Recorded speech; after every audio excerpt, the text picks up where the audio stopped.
Você já se pegou secretamente sentindo inveja do privilégio? Se essa frase te pegou, fica mais um pouquinho, bora trocar essa ideia. Privilégio é um tema complexo, né? Todo mundo entende o que é, poucos são os que não habitam algum lugar de privilégio em relação a alguém, mas ao mesmo tempo, pouco se fala sobre privilégio, né?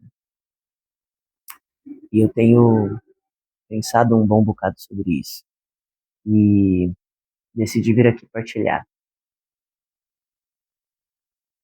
Acredito eu que uma das formas de fazer a manutenção dos lugares de poder que acabam por definir as desigualdades e instituir e favorecer elas tem a ver justamente como a gente está observando e pensando o privilégio.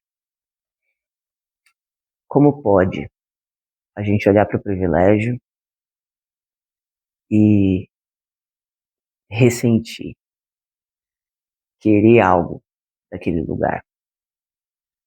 No geral, a gente gostaria de ter algo melhor, algo que a gente entende que é mais digno, mais acesso, ter os processos favorecidos na nossa direção. E esse querer, ele é digno.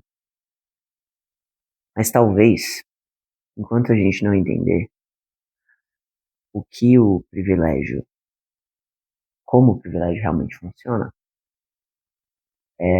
vai ser mais difícil da gente fazer essa construção na direção de realmente realizar aquilo que a gente quer realizar. Do meu ponto de vista, o privilégio é uma troca de autenticidade, da autenticidade em nome do poder. Como é que isso funcionaria, né? Na prática? As pessoas, quanto mais privilégio elas têm, mais poder elas têm. Só que esse poder, ele só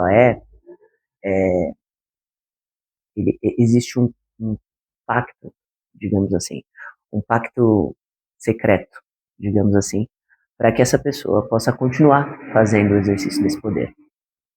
E qual é esse pacto, né? Do que a gente está falando? E aí vai depender de quem a gente está falando, vão ter diferentes pactos, né? A gente já ouviu falar de pacto da branquitude, pacto da masculinidade. É, o ponto é que se uma pessoa tem um privilégio, mas ela abre mão de alguns acordos, alguns combinados, alguns comuns entre aqueles que têm esse privilégio também, ela deixa de exercer o poder que esse privilégio confere. De modo que, para a pessoa se manter naquele lugar, ela vai ter que concordar com aqueles combinados. E qual é o ponto aqui? A única forma de se manter nisso é abrindo mão da própria autenticidade. E esse é o ponto. Então, aquele que coloniza, por exemplo, né, ele chega e vê a liberdade. Uma liberdade que ele não tem. Vamos dar um exemplo bem. Enfim, o colonizador chegou e viu pessoas que não escondiam o próprio corpo, né? Viviam com essa liberdade que eles, enquanto civilizados, não tinham. Diante dessa liberdade, ao invés de considerar a possibilidade de exercício de mais liberdade, considerar isso teria um custo.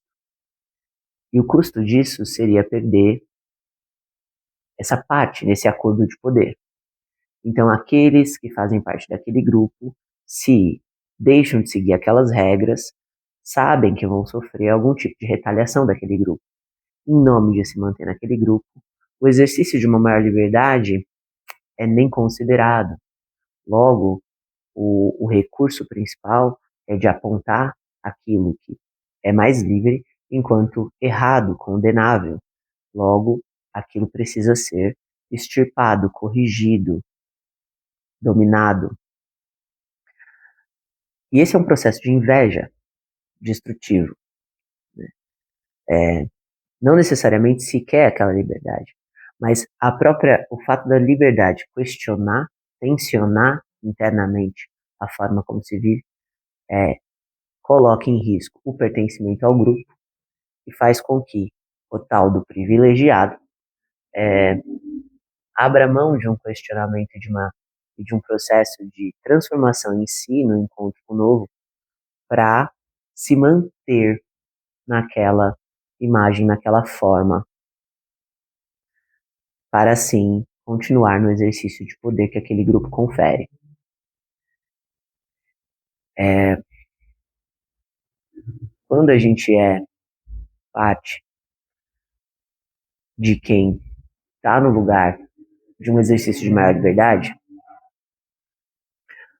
é importante que a gente entenda que muito do fato dessa galera nos apontar, nos perseguir, dificultar para nós, é a partir desse funcionamento.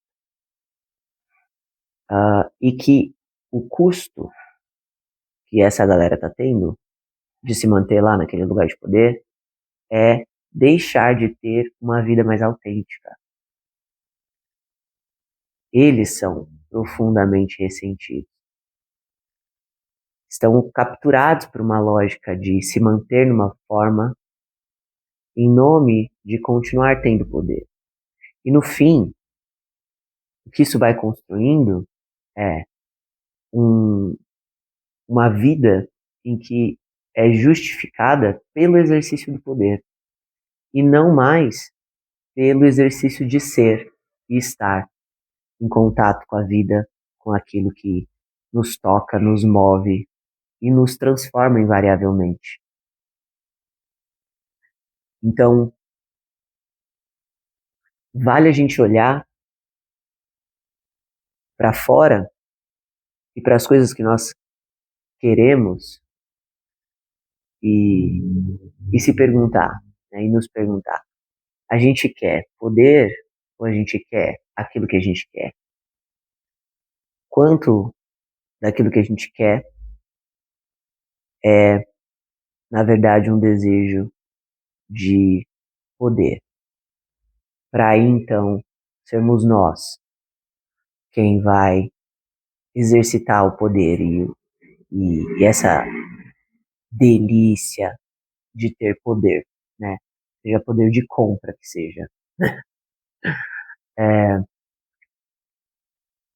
e quanto de nós quer aquela experiência, quer aquela, tá disposto a seguir na direção de algo por um desejo de se experimentar no contato com aquilo e ver como aquilo nos muda e como aquilo é mudado por nós. Eu penso que nesse sentido, é, muitas pessoas pensariam, mas eu não tô em qualquer condição de exercitar poder. Eu não tenho poder nenhum. Quem sou eu, né? Como poderia eu ter qualquer tipo de poder? Bom, é, depende da relação que a gente está estabelecendo, né? É, minimamente a gente tem condição de ser cúmplice com, com aquilo que tem poder sobre nós.